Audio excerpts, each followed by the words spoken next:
Hello BookTube, it's Leah Cooper here, and today I am bringing you my top 5 books of 2018. 2018 technically isn't over, I'm filming this in the wee hours of the morning on December the 26th, and I'm currently reading 2 books, which I intend to finish both of those before the end of the year, but I think it's safe to make this list. While I did read a lot of good stuff, not a whole lot. I've been looking over my list of books I've read, and there's a lot of 4 and 5 stars. A lot of the 5 stars I kind of feel were over generous. They're probably 4-star reads. I had a major reading slump this year. That's not to say that I read a lot of bad books. I just read a lot of okay books, or they're enjoyable but they don't stand out in my memory. In 2017, for instance, I read the Captive Prince trilogy, which I freaking adore. I read Uprooted, which I then went out and bought so that I'd have my own copy, because I knew I would want to reread it, and I repeatedly had to keep myself from rereading it this year. I also discovered and read all of M.K. Jemison's Broken Earth trilogy last year. Trilogy is phenomenal. I have a whole review of it. If you haven't read it, what rock are you living under? I also read Nine Fox Gambit by Yoon Ha Lee, which still, it is one of the seminal pieces of science fiction I have read in the last 15 years. That book is, again, I have a full review of that and its sequel. You can find it on my channel. So there were a lot of books that, I'm not gonna say shaped me as a reader, but they've stuck with me. They are still favorites. They were knockout books. And I don't really have that this year. Possibly some of that's due to the fact that, again, reading slump, but also the way I busted my reading slump in some cases was to just read a lot of historical romance, which started out pretty good and declined over the year as I read more of it in the number 5 slot. I own this book. Why am I not holding it up? Where did I put it? Is The Glasstown Game by Catherine M. Valente. So this came out in 2017. I pre-ordered it in 2017 and got it back last year, and then never got around to reading it until this October or September. And I picked this up because I wanted to read things that I physically owned, for one. And also, I wanted to read something that I knew was going to be pretty easy. And this is a middle grade fantasy novel by one of my favorite authors, Catherine M. Valente, who has only written 1 book that was a true miss for me. So I felt like I was real safe picking this one up. So this book is about, in short, a fictionalized, fantastical account of the Bronte children, Emily, Charlotte, Anne, and their brother Branwen, the famous authorly Brontes, I should say, as children, taking a train into the magical land of Glasstown, which they are documented as having created in their childhood and used as a place where they played with their toys and everything like that. And it's the adventure that takes place in that fantasy childhood land. And this is really good. I mean, it's exactly what it says on the tin. And it's Catherine M. Valente, so it's exactly what you expect it to be from Catherine M. Valente. It's not particularly surprising, but it's good, and I'm holding on to it because I hope one day that I can give it to my niece and she will enjoy it. Is it a new classic for me? No. Coming in at number 4, I guess, is going to be The Passion of Tulsa / The Scandalous Sisterhood of Prickwillow Place. These are 2 very different books, but they are by the same person, Julie Berry, who I discovered this year, and she writes a little all over the place. Her newest book coming out is Angel and a Demon in World War II, recounting a love story that happened in World War I think. So it's drastically different than these 2 books. And these 2 books are drastically different from one another. So The Passion of Tulsa is a 13th century historical fiction about Catholic mystics in Italy? Provencia. Yeah, so province. France? Man, oh gosh, I have not had my coffee and I've not prepared for this video. About a heretic who the church tries to burn at the stake for being a heretic, even though she's not. And she goes on the run and she ends up being picked up by these 3 sisters who are kind of one's the matchmaker of the town, even though she's very, very young. One of her sisters is the tavern keeper, and one of her sisters is brews beer. They live in a quiet little town, and they do fine, and they're peaceable, God-loving folk who have the might of the church like fall on them like a ton of bricks. And it's a really, really fantastic historical fiction. Just like I cried through the last end of it. It was so good. And then the Scandalous Sisterhood of Prickwillow Place is a older middle grade, maybe young YA. But I don't really want to call it YA because I feel like most of the characters are too young for that. But book taking place in kind of like a finishing school for very peculiar young ladies who don't really fit in their society, and it takes place in England. Again, I want to kind of say like Victorian-ish era, maybe like late Victorian, early Edwardian. And they're at this finishing school, and their headmistress and her brother fall down dead at the dinner table, and the girls decide to hide the bodies because they don't want to be sent home.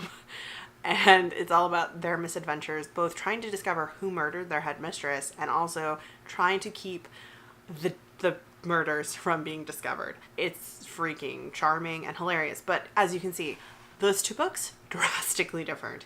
And from what I understand of their newest book, drastically different from that. So like, I don't really know how to pigeonhole Julie Berry as an author, but I wanted to put these two books on the list, both because both of them were delightful in completely different ways. I listened to both of them on audio, so I would highly recommend the audiobooks of both. And they introduced me to Julie Berry, who I don't think I've ever heard talked about before. So probably, let's be honest, probably because she's not niche enough that it's easy for people to like binge her books or like recommend them. She doesn't write traditional YA like what you'd find, and she does write adult. So yeah, because I would not consider The Passion of Dulce a YA novel. I think maybe on Goodreads, like some people have categorized as that, but it's an adult historical fiction novel. That's number 4. Number 3 is going to be another book I don't see talked about very much on BookTube, and I don't know why. And that is The Girl from Everywhere by Heidi Heilig. I have not gotten around to reading the sequel yet, but this was one of the... I was reading this at the beginning of the year, and this was like the first audiobook I listened to. And one of the things, I mean, I would talk about in a stats video is how much audio I've listened to this year. I have listened to a lot. The Girl from Everywhere is the first audiobook I picked up, and I would like attribute a lot of my enthusiasm about audiobooks to this book. So not only is it a good book, and it's about a girl on a boat whose father has the ability to time travel using original maps, and they've got this like multinational crew that they've picked up from a multitude of different timelines is the implication, and all of it is about her father's quest to find a map that will take him back in time to a moment before her mother died, because her mother died while he was out traveling, and he's trying to find a way back, and he like can't find the right map, and they get embroiled in all this stuff. The protagonist is half Hawaiian. I really liked it. Again, the audiobook is fantastic. The narrator does a fantastic job. I really wish my library had the second book on audio. I might request it. I'm gonna look it up. I need to look it up and see if like the same narrator does it, just because like her voice was so perfect for the protagonist. And I loved all of the side characters. I can't remember his name, but there is a romantic interest. One of the people on the boat, he was great. The adventures are great. You don't get a lot of books about late 19th century Honolulu. I mean, like, it was so fantastic. I loved it. And it's about piracy, time-traveling piracy. I thought there was some really great imagery, lots of beautiful descriptions. It's a YA novel, and it's a lot better written than some of the YA novels I see you talked about. So, don't know why it's not talked about more. I quite enjoyed it, and I'm really glad I picked it up. I'm really glad I picked it up on audio. So number 1 and number 2 are pretty interchangeable, and they're both series, and I'm just gonna list the series. It's my list. They're interchangeable. I liked both of them. Both of them were like the best things I read this year. Murderbot Diaries by Martha Wells. I mean, who's not talking about this series of novellas? Like, everyone's talking about these. Everyone has read them. The first one is All Systems Red, which I read at the beginning of the year when I still had an ambition to read the shortlist, or the shortlist for the BookTube Best of Awards, which didn't happen. Like, I read 2 books from the novella category. That was it. Oh man. But I mean, but you know, in my defense, I wasn't really that interested in the short list, so it's fine. I really liked this book, actually, a lot. And I was amazed at the way Martha Wells could craft such gripping characters in such a short amount of time.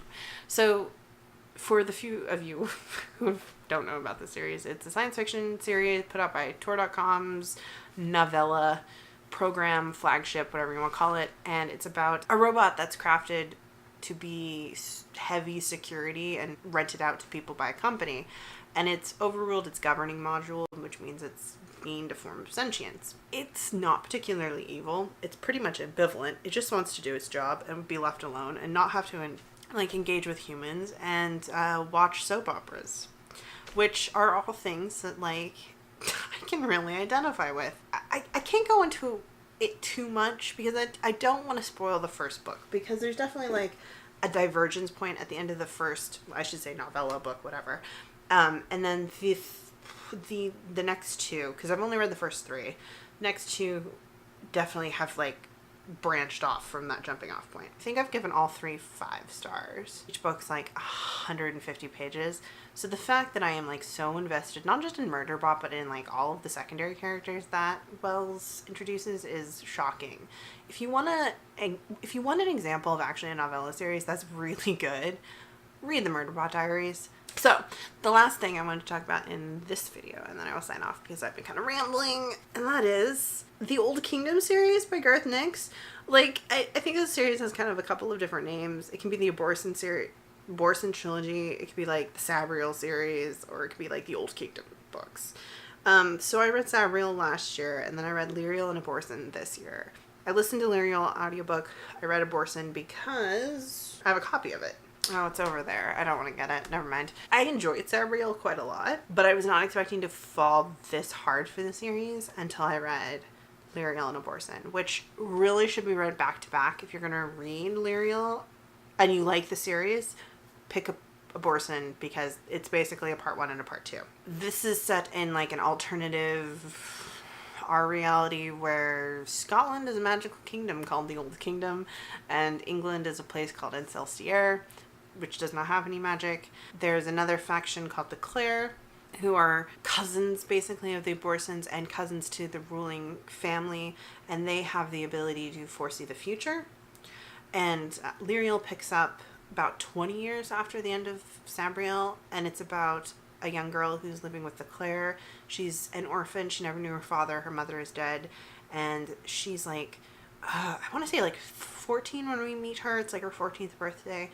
And she should have already had the sight. She should have already woken up with the sight, and she hasn't. So she's really struggling with fitting in with the Clare and not being considered an adult, and what to do with her life. And she ends up becoming a librarian, and she has a much different destiny than what she expects. And it's so good. It is fantastic. I think for a YA fantasy series, this is amazing. There is a little bit of violence. There's not any sex or anything in it, or relationship stuff. So I would say that this is a really good series for precocious readers, younger precocious middle grade readers who are looking to transition into older books, YA books. This is a fantastic series for that. Garth Nix's writing style is really good. So yeah, did I love it as much as Uprooted? No, but it was probably the most fun I had reading anything this year. Like I said, I read a lot of other things that I gave 4 and 5 stars, but I don't think any of those books are really going to stick with me. I was looking at all the romance novels I did give 4 stars, which just means I think that they had a decent plot and interesting characters who I didn't hate, and they were giving me what I wanted, right? I think this year, more than last year, I read a lot fewer standalones. I read a lot more in series. And so maybe that's why I can't pick out individual novels, because it's just I'm kind of just I'm enjoying this world, And that's fine. I'll take that. I'd rather have that than a bunch of books I hate. So anyways, those are my top 5 things I read this year, sort of, more or less. I should have already posted my bottom 5 video, so I will link that up in the cards. I think that's up in this corner.